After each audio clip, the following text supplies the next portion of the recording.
Welcome back to High Point Solutions Stadium, the scene of a heartbreaking defeat for the Rutgers football team. The Scarlet Knights suffer a 46-41 defeat on Senior Day at the hands of the Maryland Terrapins.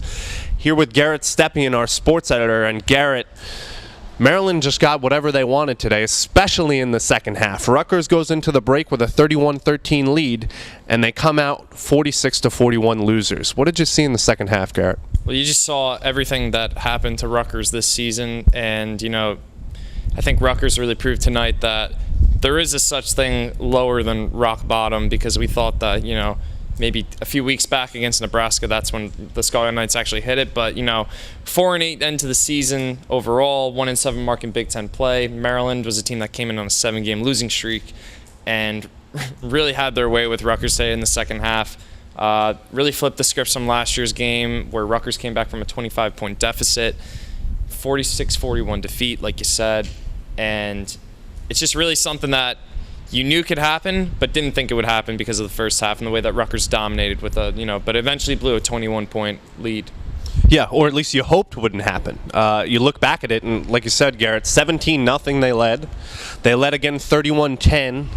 You get that chip shot field goal, the 32-yarder from Green for Maryland right before the half. The horn sounds for the half.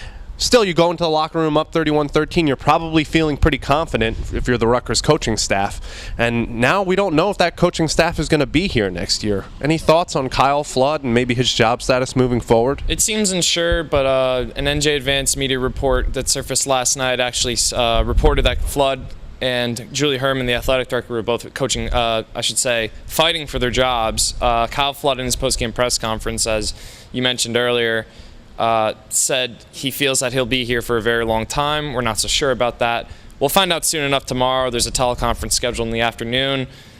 Could be as late as Monday. We'll find out about the future of Kyle Flood moving forward as the head coach of the football program.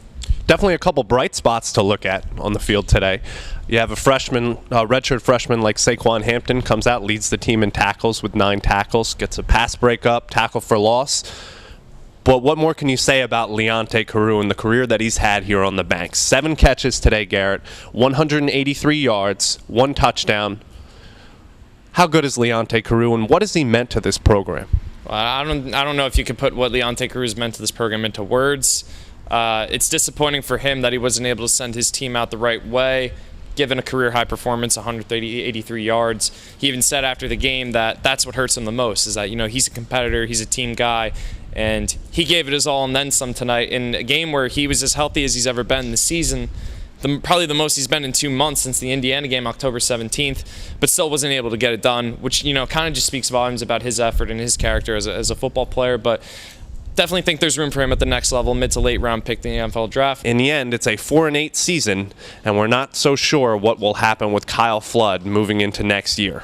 Reports surfaced last night about further meetings between Robert Barchi, the president of Rutgers University, and Julie Herman. So time will only tell what happens with the Rutgers athletic director and the Rutgers head football coach Kyle Flood. For the Daily Targum, I'm Xavier. Have a nice evening.